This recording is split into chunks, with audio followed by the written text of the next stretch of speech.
A wheel of cheese is airborne above an English hill, and 900 people are already running before it lands. They fall. They tumble. One man cartwheels 40 feet and lands face first in the mud, grinning like a child. Nobody forced them here. Nobody paid them.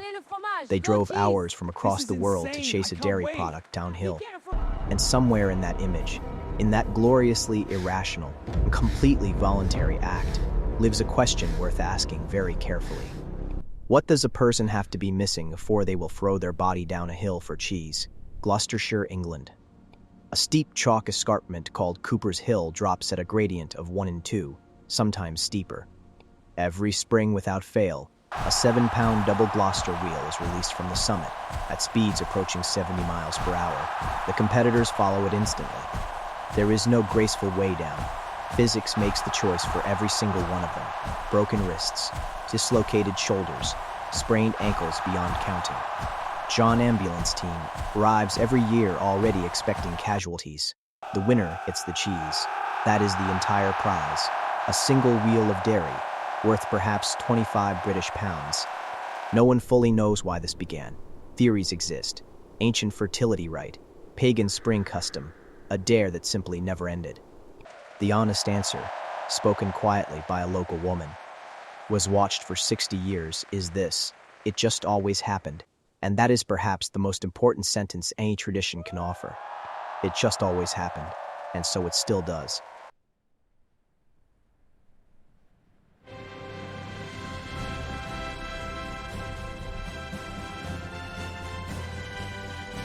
In a small Spanish town, with dust on every surface, not much else, something equally unhinged begins. Buñol, Valencia. Population 4,000. On the last Wednesday of August, the town's population becomes 25,000 before 10 in the morning.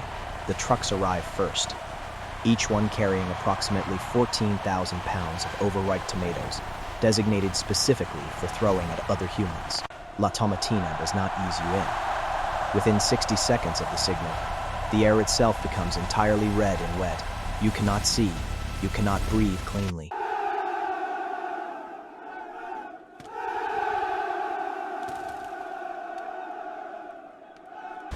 Every exposed surface of your body is coated in seeds, pulp, and worm juice. It smells, unexpectedly, beautiful. Because tomatoes in the Spanish summer sun smell like the idea of a perfect afternoon made physical. Here is what the history books agree on. It started in 1945, in an argument that nobody can quite fully reconstruct. A group of young men near a parade float, a scuffle. Someone grabbed vegetables from a market stall. Someone else threw first. The town authorities banned it immediately. The young men held it again the following year, defiantly, with more tomatoes and broader smiles. They were arrested, released. They came back the next year, and the next. For 9 years they fought for their tomato. In 1957, the town surrendered, officially sanctioned the chaos, and La Tomatina became permanent, a fight won by the stubborn right to play.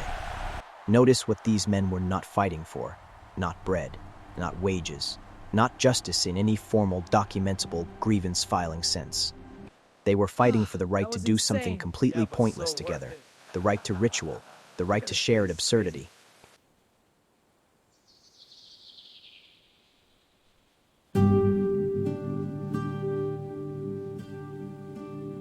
"40 kilometers away, in a village called Castrillo de Murcia, something is happening that looks, from a distance, genuinely impossible to explain.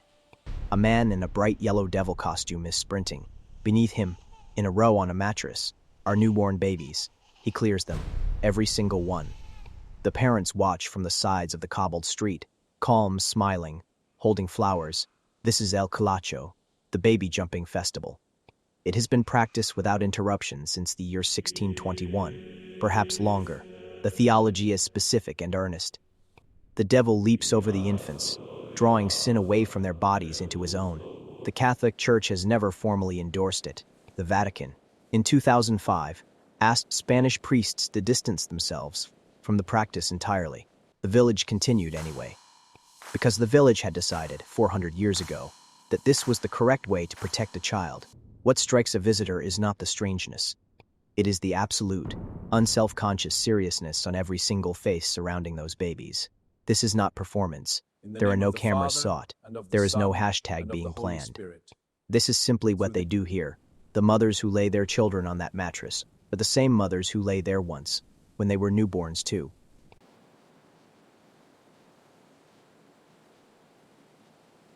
That detail, the chain of it, the unbroken human line, is something no travel article has ever quite known what to do with.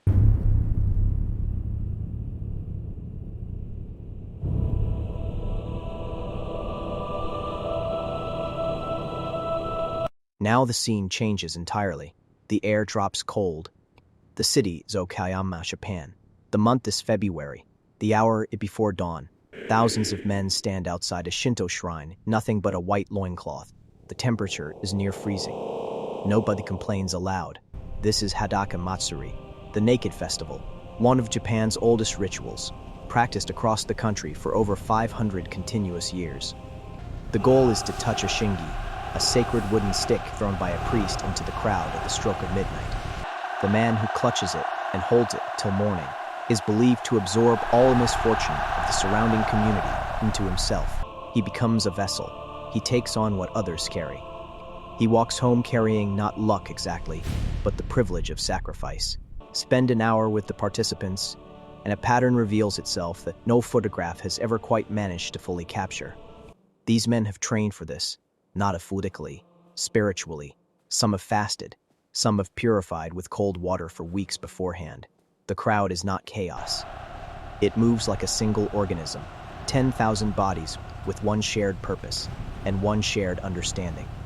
An elderly shrine keeper, asked what the festival gives people, answers without hesitation, the feeling that your suffering belongs to someone else tonight. That sentence lands differently depending on what year of your life you encounter it. It lands harder every single time after that.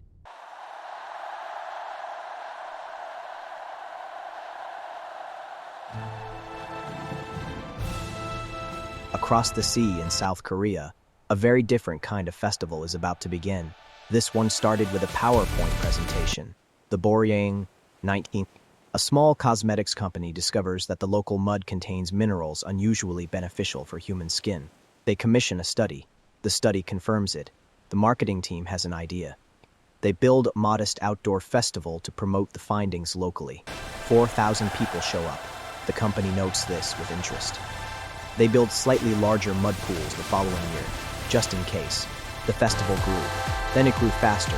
Then it grew so fast that the company lost track of what they had started. Today, the Boryeong Mud Festival draws over 3 million visitors annually, making it one of the largest outdoor festivals in all of Asia. There are mud pools, mud slides, mud wrestling arenas, mud body painting stations, mud prison installations that people voluntarily enter and pay for. The cosmetics company still exists. They still sell the skincare products. Nobody at the festival is particularly thinking about moisturizer at the moment. Here is the question that the festival's origin raises, quietly and without malice, when you sit with it long enough after dark. Does it matter that it started as a marketing campaign, if what it became is real community, real laughter, real human contact? The people sliding through the mud at Boryeong are not thinking about the 1998 PowerPoint. They are thinking about almost nothing at all. And almost nothing at all is, it turns out, extremely difficult to achieve in a world structured around the constant production of thought. Stand back now. Look at all 5 festivals at once. The hill, the tomatoes, the babies, the shrine, the enormous beautiful mud. They are not the same tradition. They do not share a theology, a geography, a people, or even a century of origin.